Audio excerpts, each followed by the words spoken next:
So, welcome back everybody to this fantastic day of talks that we've been having, and we'll continue this afternoon. There's been a slight change in the program in that Mike Graupak has been held up. We hope he will still appear. So we'll have John White and then Michelle Simmons before afternoon tea. So I'd like to introduce Professor John White. John, would you like to stand up? John is a Fellow of the Australian Academy of Science and also of the Royal Society. He's at ANU. He's had a very distinguished career, particularly in neutron scattering, and he's going to tell us about synthetic chemistry in his talk. But John is the recipient of many prestigious awards reflecting his very broad experience. Thank you very much, John. Thank you. So I've called the talk Changing Chemistry, and the idea is that it's a both passive and active point. I would like to thank at the outset the many people who have helped me to do this, because to discuss the way chemistry has changed in the last 50 or 60 years in any comprehensive way is impossible. So what I've done is I've chosen to look at a slice of chemistry, a part which I think is very intimate to chemists' behaviour and love. And it is concerned with synthesis. Chemists love making things on the whole, and even theoretical chemists I see love making things too, from what I heard the other day, although it's in the computer. But that is so. I'm going to focus on synthesis. It's not really my main subject, but it seemed to me that that was something which was comprehensive and of interest, because it's changed a lot, and for reasons which are interesting, which might use the active form of my changing. Things have changed it as time went on. Now let me retrieve this thing.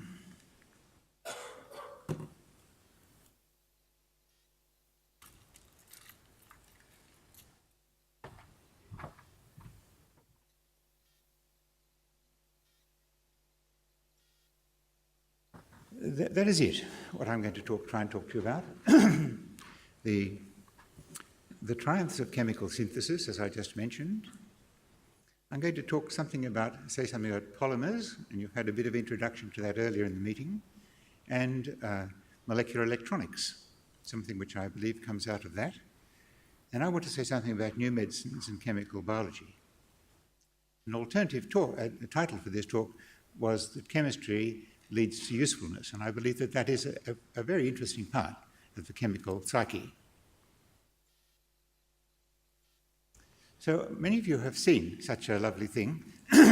It's a Chinese ornament, and if this works properly, yes. This ivory ball, can you hear me, has been carved on the outside, but inside is another ball, and you can see it's also very nicely carved. And if you look through here, inside that, there's another one. Successive spheres within one another there, a very attractive ornament. Well, a chemist has just synthesized something like that. Why has that gone wrong? There we are. These people in Taiwan, but collaborating with people in ANSTO, have been working with clusters of copper atoms. 7 atoms, too many of these things. 7-atom cluster, treated with this crown chemical, which is a slightly surrounding chemical, plus lots of borohydride, which is a strong reducing agent. And this gave marvellously to them, this serendipitous discovery, marvellously gave a cluster, 28 clusters, with 15 hydrogens in the middle. And this stuff is air stable, protected around it, that evolves hydrogen when exposed to sunlight. The structure was worked out by this young woman. In fact, I must say I'm trying to feature young people in this talk because it would be a very nice thing for them to have given it. And Alison Edwards used neutron scattering at the ANSTO reactor here, and uniquely so. One of my first principles in neutron scattering is to avoid using it wherever possible, because you should use all other techniques before you do it. There's a thing called the White-Ecclestaff rules, which have that as one of its principles. And so Alison found it, and if you look at it, I'd like to explain it to you with this other pointer. The hydrogens are red. So there's one here in the middle of this tetrahedron. See the blue tetrahedron?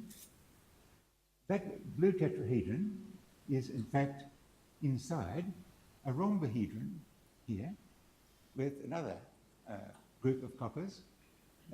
And then around that is a cube here with hydrogens at each of the corners. So this lovely structure is almost like what Mr. Plato would like to have seen in terms of ideal solids and their assembly. And it was worked out by Alison. It's not yet published, so it's one of the things of the future. It'll probably appear in Angewandte Chemie, a very famous chemical journal, published by the German Chemical Society, in a few weeks' time. So that would be my introduction. And since I won't be saying much more about inorganic chemistry, it's a beautiful example of inorganic synthesis. In this case, the Taiwanese colleagues were attracted to work in Australia by the existence of this remarkable facility at Lucas Heights. It's an important thing in our scientific texture. The next subject I want to say something about, and I wish I could see the clock. I always speak to the clock. Can't see one, do that. Is natural product chemistry. This has been a staple in chemistry since the turn of the 19th century. And the idea is, and perhaps you know it, that about 60% of the pharmaceuticals that we use have been inspired by natural products. So there's a natural point of curiosity for a chemist to see whether one could synthesize these things. And the idea is that one separates them by various isolation techniques. I can remember as a student, large milk churns full of leaves and things at Sydney University, with solvents being poured in to try and extract the contents. New separation techniques and new reagents have been developed in the last 50 years, which transform that activity. And finally, structural techniques such as nuclear magnetic resonance and X-ray diffraction have become extremely important in determining what the structure is. And so a chemist can go on to synthesis. One of the great things about chemical synthesis, when you know that a structure exists, is that you have a very good incentive to do it. Whereas some chemists try to make things which don't exist before. And some of those you might hear about in a moment.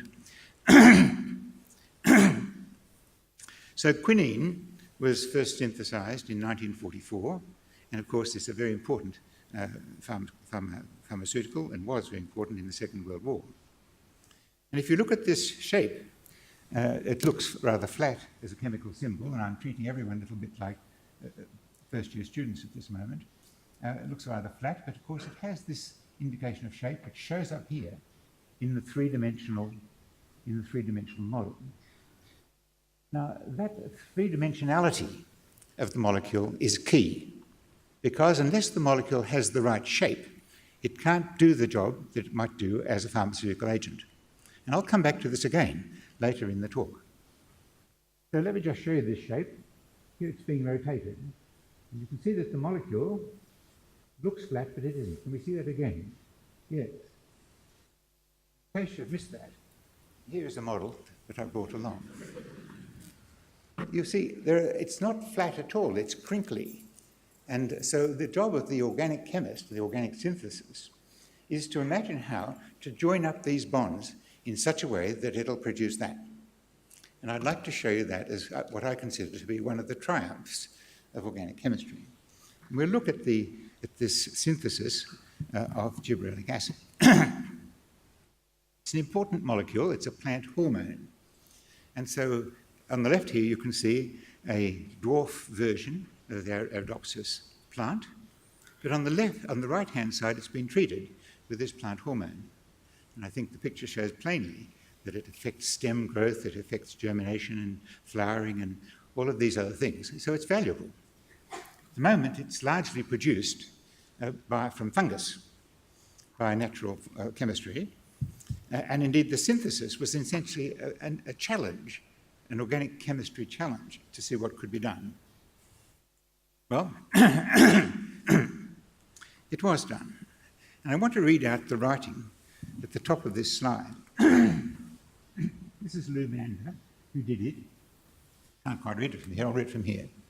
In an attempt to convince a university to employ him, and granting agencies to provide him with funding, the author also proposed to carry out a synthesis of this intriguing molecule. So that, you see, was a motivation. It was a curiosity motivation. And here is the synthesis. I'm not going to try and explain it to you step by step, but what the points I want to make are these. This molecule at the beginning is not a simple molecule. It took Lou Mander and his colleagues 4 synthesis steps to make that from much simpler molecules, even to get the start of the synthesis. But at each stage here, you can see there's a yield, and various reagents are applied, and so the synthesis proceeds with quite high yields here, but sometimes rather lower ones, and so on to here. And then it continues further down here until we get to gibberellin A1. Now, the reason why I use the word triumph is that this is an extraordinary interesting process. You see, the organic chemists who are working on this have had to produce a certain amount of material. They've lost some in the process. They've had to work it up and try and make the yield better at every step. Perhaps each step might have taken months in that synthesis. But more importantly, they've had to have some three-dimensional imagination of the way in which they could link up these things in a constructive way. And I think that I was talking to David Black the other day, and he said that chemistry is art. Well, I agree with him. There's an artistic aspect to this, but there's a deep knowledge in the people who do this work of the three-dimensional way in which joins can be made between pieces of organic chemistry. And of course, the lesson is written here as well, namely that if you start off with 1 gram and 22 steps, even at 90% yield, you've got 0.1 grams. Many people in the world say that this sort of synthesis has reached the end of the road because it's so hard and so intensive. Many, many student years would be involved in this. Many supervisor years would be involved.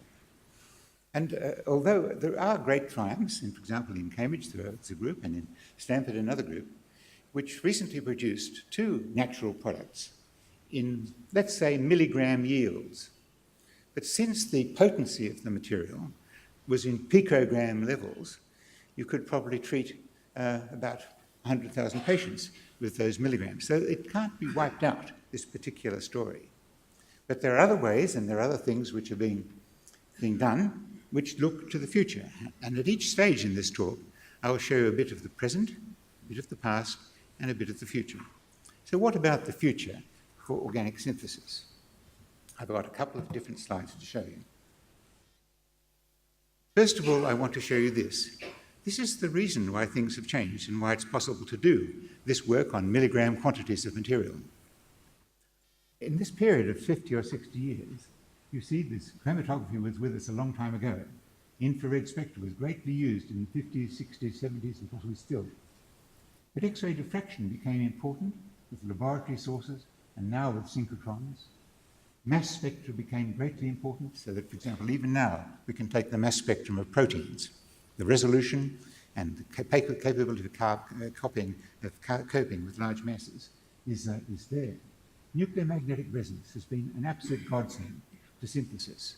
So that at each stage in that synthesis, the chemist could see what had come. So the feedback loop was closed at each stage from a structural understanding. Other things, such as computation, began to be with us, and we heard something from Michel Cout and Peter Gill the other day about the power there. And since I mentioned that case which used neutron scattering, I'll put that in there, which is becoming more and more powerful as time goes on. So I trace, and indeed I've talked to many chemists in Australia and overseas about this, and that is in fact one of the factors, a key factor in the way in which organic synthesis has been helped.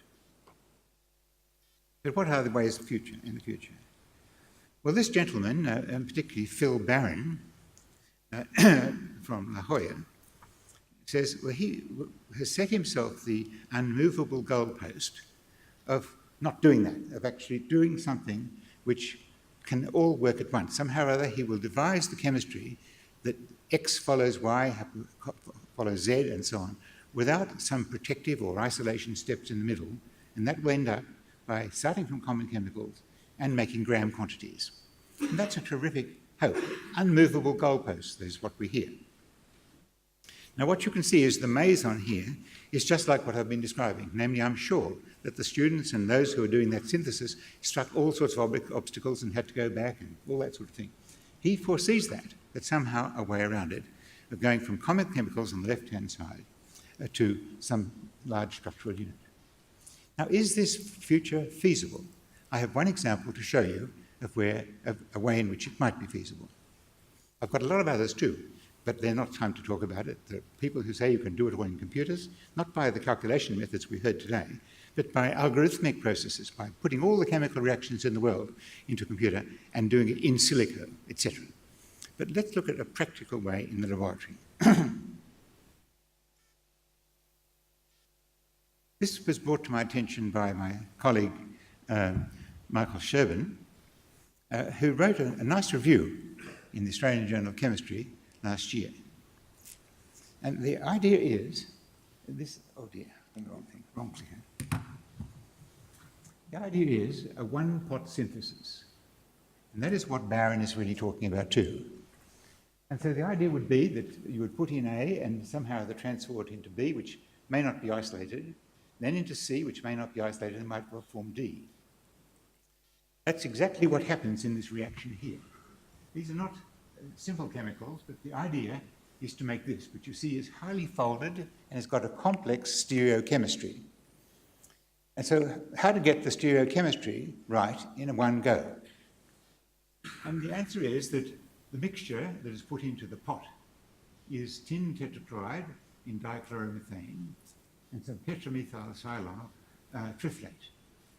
This one is a very strong Lewis acid for the chemists here and for the rest as well, if you like. And this is a weaker one.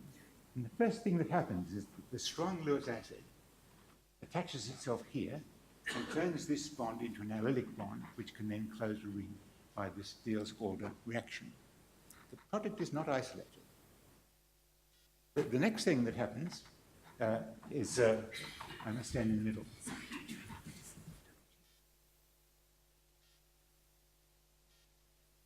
Well, it seems to me as if the first part has not been recorded, nor has it been heard, perhaps. Well, that's probably a benefit to everybody. So this happens then. We go from this molecule, this pair, to this one. But this molecule here is actually subject to the action of the weaker Lewis acid and to a leaving group, which allows this ring here to be formed. And then that particular molecule undergoes what's called a Pinacol rearrangement. It's unstable to the final product. Now, I think you can be pretty lucky if that happens many, many times. But the idea is the idea of a domino process. One thing happens which automatically triggers the next one, which automatically triggers the one after that. So these domino reactions are being extensively explored at the moment as a synthetic method. I'd like now to move on to my next part of the subject. I think we heard from Michel Cout, and I'm going to make this a bit shorter now so that we don't actually go over ourselves, but we heard from Michel that Ezio Rosado in CSIRO, and see how I'm taking notice of the CSIRO logo. I think that the time for speaking well about CSIRO is now. And so I think that I hope this particular pointing out of what Ezio did is of some value to him and it.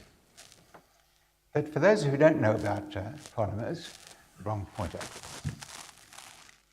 The idea is that you can initiate polymerization of something like styrene by adding a free radical to it, an electron source.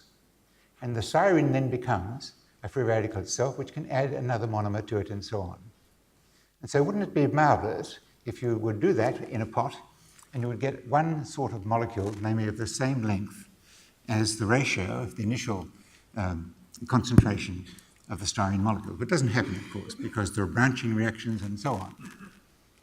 But the objective, if you want to make very useful polymers, and I'll come to some of those in a moment, is that you should try and control that process to get a good, for example, a good monodispersity, as it's called. That is to say, most of the polymers there have the same molecular weight rather than this broad distribution here. And ways of controlling that were in fact invented by Ezio Rosado and David Solomon and Graham Mode and others at the CSIRO Chemicals and Polymers in Melbourne, to get these narrow polar dispersities and the highest degree of livingness, say to avoid terminating reactions which bring the polymerization process to an end. Well, the only point I want to make about this is, of course, that's very useful and now used industrially, for example, at the moment for making paints and all sorts of things. And I think Michelle showed you some other examples of marvelous different shapes of polymers that can be made that way. But just to give credit to her and to bring your attention back to what was said on Tuesday by her, was that in that reaction, and here is the reaction itself, this is the Raft reaction, it's got a chain transfer agent, which is the invention of Ezio. And it actually can go on to making lots of polymer, or it can hold a stock of ready radicals to further polymerization by making this back reaction. But in this compound, the store, and in this compound, the reacting material, there are many side reactions which can occur and essentially contaminate the product. Michelle's contribution, as I think she made clear to us on Tuesday, is that she can calculate the rates of these by quantum chemistry, and therefore she can choose the right value, the right quantities, the right types of molecule, R1, R2, to attach there to minimize the side reactions. And that's very useful. So let me pass on then now from what Michelle's done, and I would like to say that this bringing of computers into chemistry, in the same way as all of those other techniques that I've just mentioned, is becoming more and more powerful, as those techniques have become too. And I foresee this, as she said on Tuesday, becoming part of the future of chemistry. Now, here is a sort of polymeric material which one could make. This is a polymeric light-emitting diode. And you can see what it looks like. It looks like a layer of plastic on the top there, then a layer of tantalum oxide, and then very thin layers, by the way, a little layer of gold between, and a layer of organic light-emitting material, and then a layer of metal, which supplies electrons to it. And you see it is marvelously polymeric and plastic, and ultimately, potentially, very cheap to make. So if you think of a business plan which involves making very cheap light for third world countries or other places of that kind, it doesn't matter that it's disposable or that it may not last too long, but it could be a very good business plan if it would work. Now the question, of course, is how does it work and how efficiently is it? You can see that in that particular panel it's giving off white light.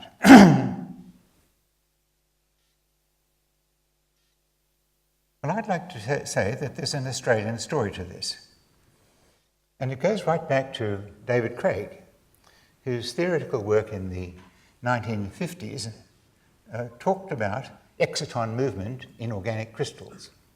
Because what happens in that material is that charge carriers, electrons and holes, meet in the conducting polymer, and they give up their combined energy to it, and they cause electronic excitation within the organic molecule. And it was just that sort of electronic excitation that David Craig and others were studying in molecular crystals in the 1950s. He, in fact, helped to bring forward a theory of the exciton transport in molecular crystals, how the excitation, once occurring, can get from one place to another and eventually find a place where it could emit by being caught in a trap or something of that kind. The second person or persons I want to bring to it, I didn't have a picture of Felix Gutmann, but this was at the University of New South Wales. This was Laurie Lyons, and he wrote a book with Felix Gutmann called Organic Semiconductors in the, I think, 1966. These were people who launched into a new type of field. Organics were not thought to conduct electricity at all. In fact, at the very best, they could be semiconductors. So these people tried to understand how any electrical current could pass through an organic material. And the third quality that I would like to add to the story of molecular crystal and molecular conduction is that of Michael Padden-Rowe, who in 1994 wrote a beautiful review that's given here, in which there is the sentence which says that most people believe that the conductivity of electrons through a molecule itself, containing, shall we say, just double or signal bonds, is nearly zero. Nothing could be further than the truth.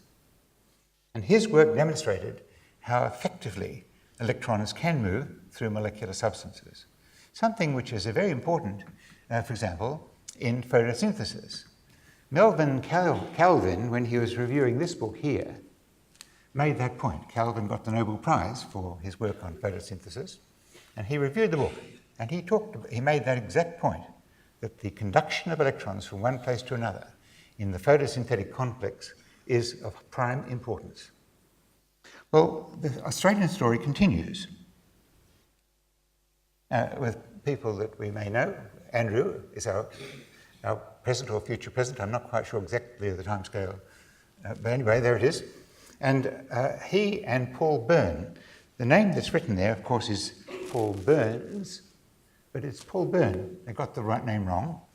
And this young Queensland chemist, who was trained at Sydney University, at Cambridge, became involved with Andrew Holmes and Richard Friend, whom I know quite well, in the development of this idea of electroluminescence in organic solids.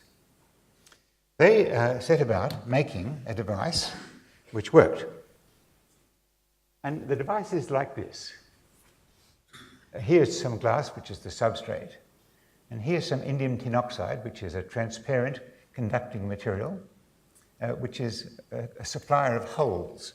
That's the absence of electrons. Here is a polymer, which is this layer here, which is going to emit the light. And on the top is some metal or other, which could be calcium or aluminium or something of that kind, which supplies electrons. So electrons come in from the top, holes in from the bottom, and they meet in this organic layer and produce excitation. That particular device led the way in this area. And the way in which it works is, as you can see, we look at the electron energy levels in the system. The electron energies in the indium tin oxide, the hole supplier, are much lower in energy than those in the metal on this side. If you put a voltage onto this, the electrons in the metal can flow over into the polymeric material between, and the holes can also move in, and they combine somewhere in the middle to produce the excitation of the molecular substance. The thing works, and there's a great deal of industrial attention being paid to it at the moment. And I'd like to show you now a movie of one of the products from this system.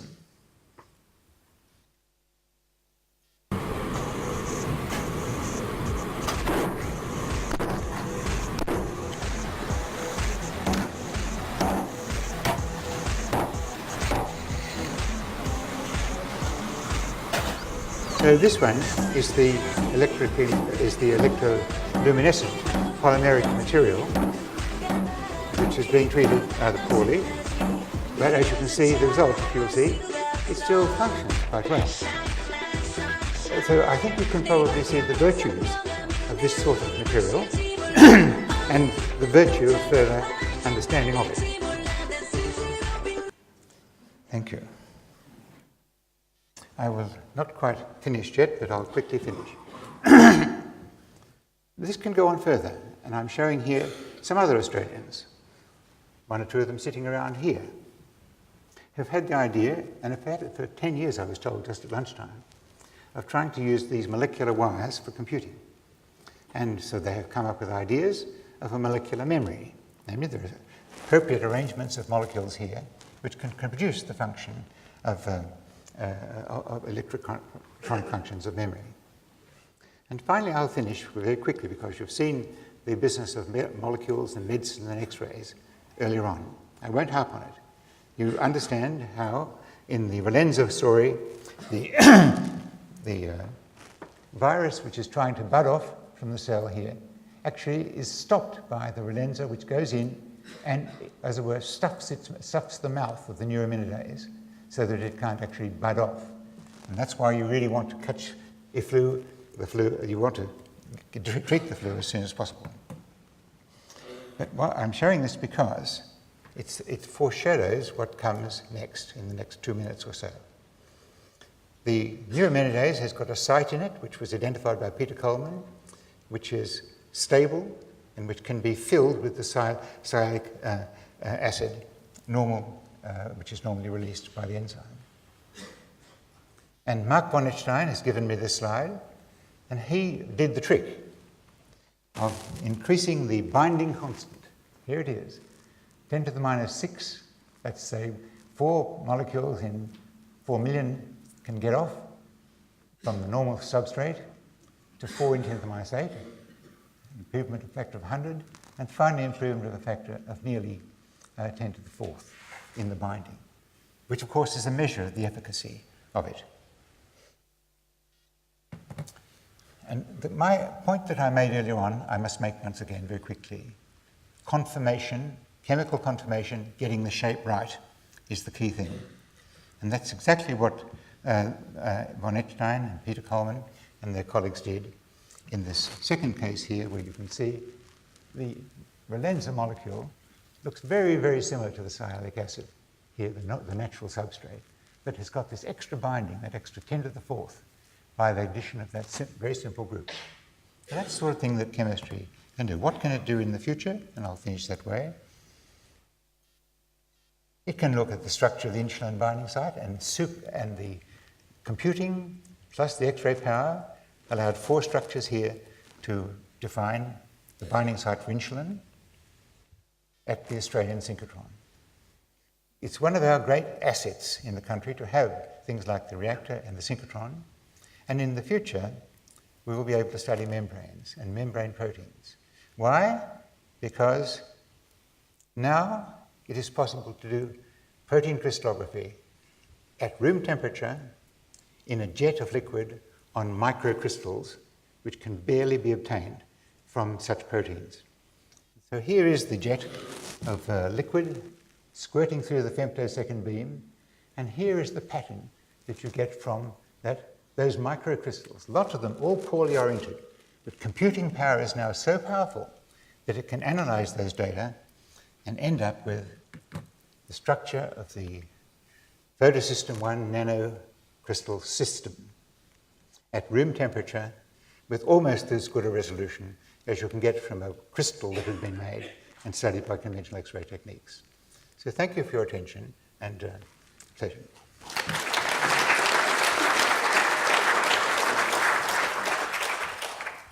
Thank you very much, John.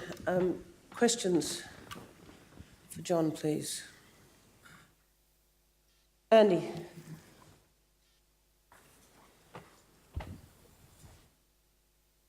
John, I wonder if you could tell us a little bit, in brief form, I know, about your own work with neutron scattering and neutron diffraction. I think it's been a very important contribution to Australian science that you've carefully omitted. It'd be nice to have a few sentences.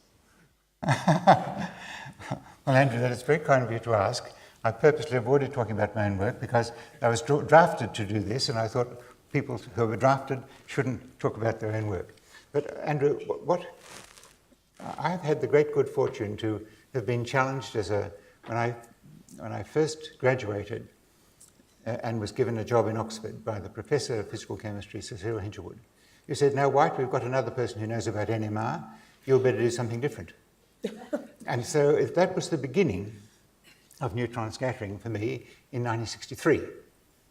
And my first student was Dame Julia Higgins. And she is the one who invented the law of that all neutron, this is the first law, all neutron scattering patterns are the same. And the second law is that under all circumstances you must avoid using neutrons. And that was because the resolution was so poor. And we improved the instrumentation, and step by step with instrumentation improvement. And the technique which I got very much involved with was the invention of contrast. In 1967, I showed the first deuterium contrast in methanol, it was actually, and the importance of that in sorting out the scattering from that molecular liquid. And then it went on to lots of other contrast. And so I've had a wonderful chance to tackle many subjects in chemistry with this new method, and using this second law and first law, avoiding using neutrons unless you absolutely have to, have used this contrast technique a lot. So at the moment, what I'm interested in is the toxicology of nanoparticles. I can see with this contrast method the nanoparticles separately from the protein. I can see alterations in the protein shape, and I can see a bit the mechanism with which that shape changes. So that's interesting to me.